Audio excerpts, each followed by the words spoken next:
Hello, and thank you for watching this video. The topic that we will be discussing is supporting families with students in the dual language program. We have a special guest that will help us understand the importance and the benefits that your child will have in this program. My name is Daisy Guerrero. I am a parent liaison in the Round Rock ISD. In this video, you will also hear from Alejandra Soleil and Dr. Lara. Hi, everyone. Thank you for watching our video. I am Alejandra Soleil, and I'm also a parent liaison in Round Rock ISD.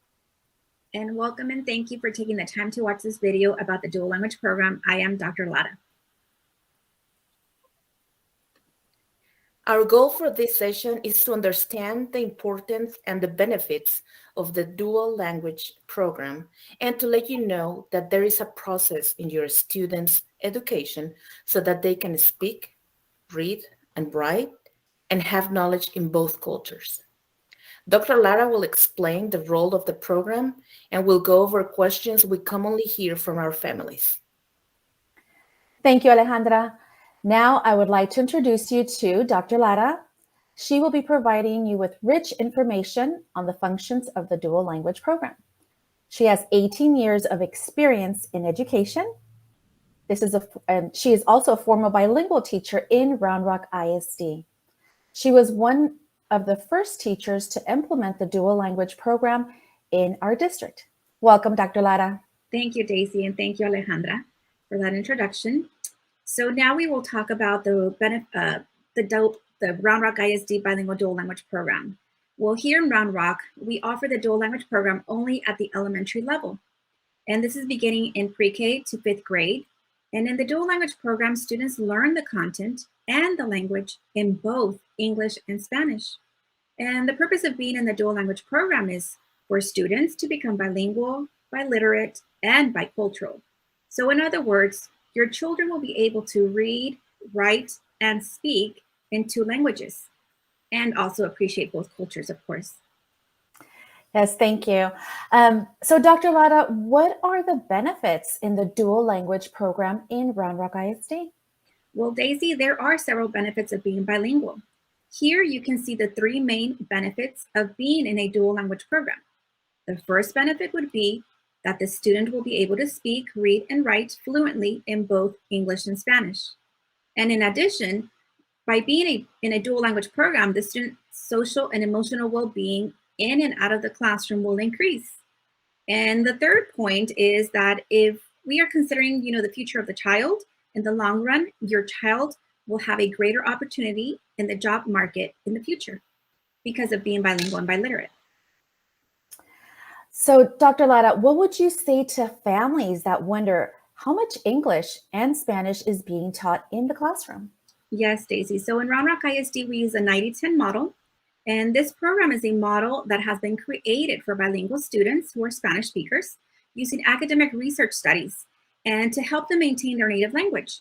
So if your student has enrolled in a dual language program, they will be immersed in the Spanish language. And being immersed in the Spanish language will offer them a greater opportunity to become bilingual, biliterate, and bicultural. You can see here in this model on the screen, this represents the language structure in the bilingual dual language program. The red represents Spanish and the blue represents English.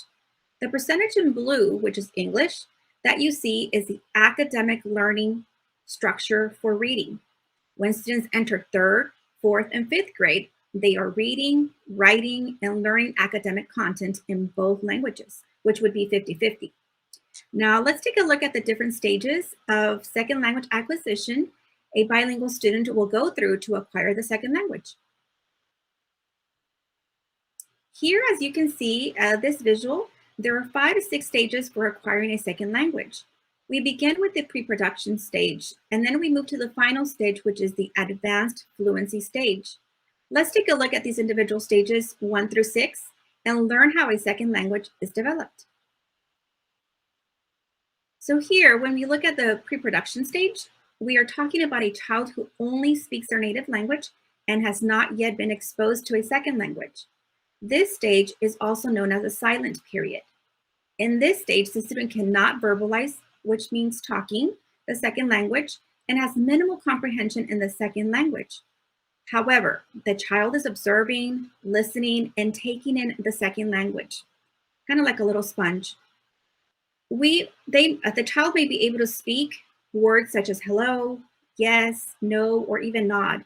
And in this stage can take 0 to 6 months to develop. And remember that the development will depend on the exposure the student has had prior to entering school. And it doesn't necessarily mean that the student will begin at the pre-production stage. And now here we can see the second stage, which would be the early production. The early production stage, this is when the child is beginning to speak in short sentences using 1 to 2 words. There are errors and there's comprehension that is very limited. This stage can take 6 months to 1 year to develop. So now we move on to the third stage. The third stage is the speech emergent. In this stage, the student is able to communicate using longer words and sentences. However, the students will depend more on keywords and familiar topics to help them understand the second language. And the students also, their vocabulary knowledge will also increase, and there will be less errors that you will notice. This stage can take from 1 to 3 years to develop, but be patient because they will get there. Then we move on to the fourth stage, which would be the initial fluency stage. And parents during this stage, we can notice that the student is more fluent when using the second language. There are less errors in social settings.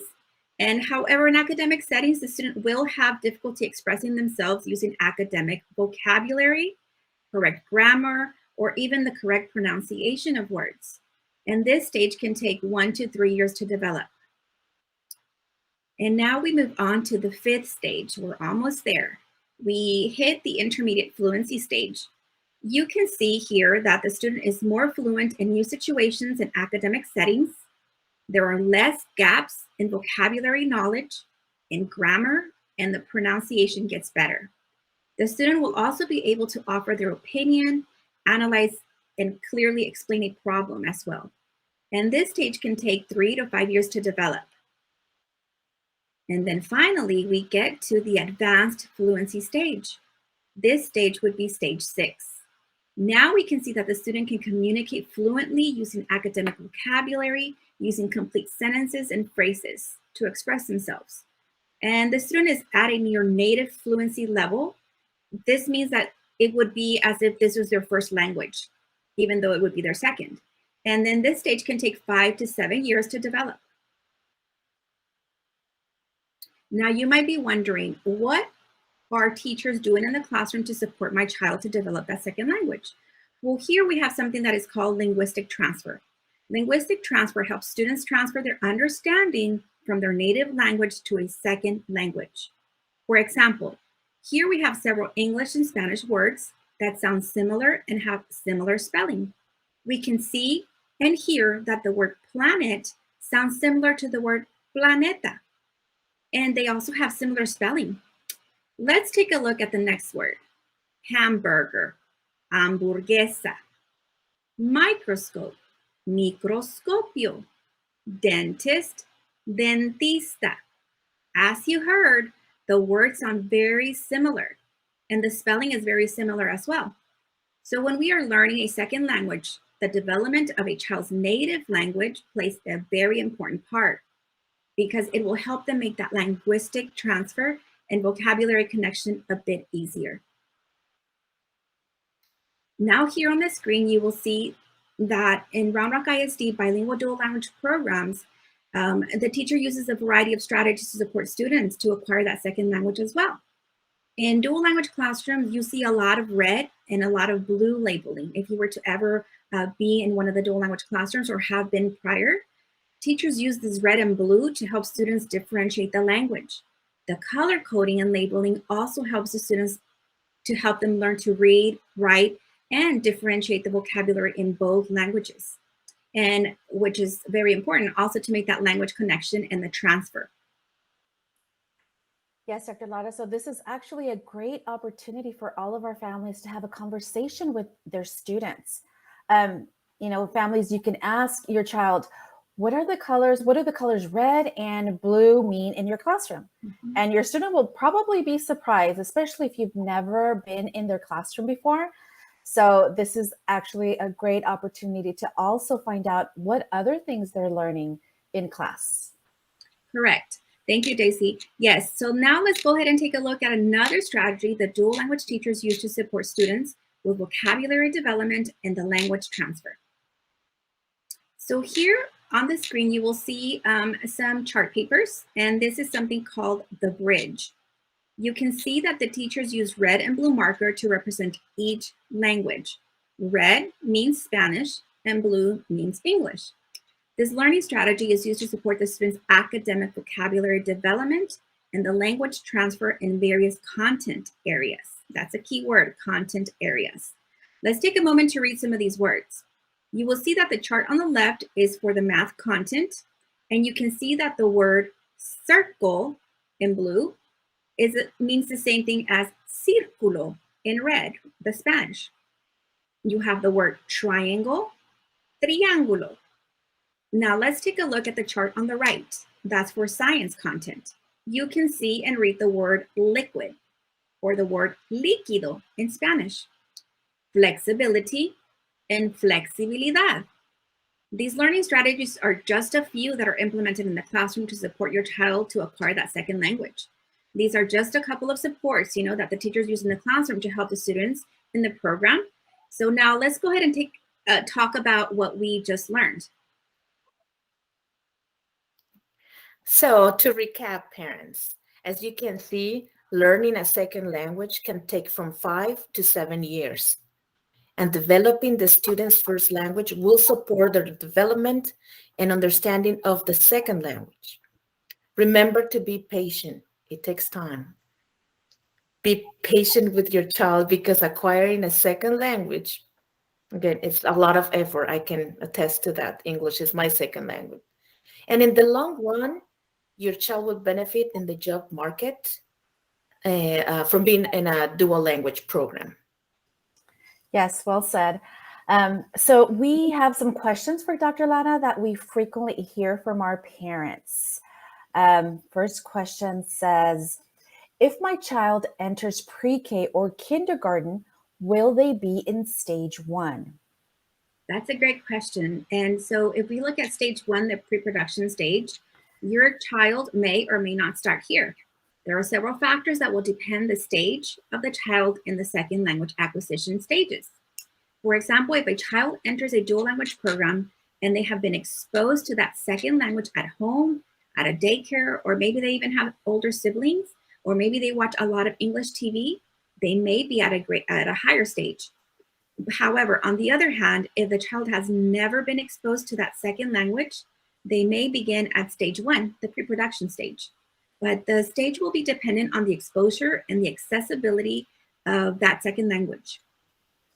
Okay, all right. So let's go ahead and move to the second question that we have here. Are the tests in English or Spanish? That's another great question, parents. The language of the test will depend on the language the content is taught and the dominant language of the student. If the child is learning the science content, for example, in Spanish, but they are stronger in English, then it is possible that the exam or the test would more likely be taken in English. But the teacher would make that determination and recommendation as well. This is something that you will need to speak to your teacher so they can further explain, because there are different factors that will need to be taken into consideration. Okay. All right. And here's another question. How can I support my student at home? And this is a question that is asked quite a bit. Yes, this is a common question that we get a lot from parents. Reading. I would have to say reading to them, reading with them, listening to them read, engaging in those crucial, great conversations with your child will help them develop that language as well. And you don't have to know the second language, but as long as you have those conversations with your own in your own first language, that will help them and support them. Developing their native language will help them to communicate and express their thoughts, their ideas, and then develop that vocabulary, right? Which is so important. But this also applies to learning a second language. You can listen to music or the TV in the second language you are learning, and that will help you a lot as well. And the one recommendation I would offer to parents is to expose your child to books and the library, whether it's a public library or the school library. Exposing your child to books is a great start. And don't forget that you can check out books from your child's school library for free. Great suggestions. All right. Well, thank you, Dr. Lara, for all the information you shared about the dual language program. And thank you, families, for watching this video.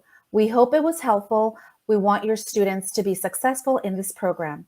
Please reach out to us if you have any questions or comments. Have a great day. Thank you, parents. Thank you.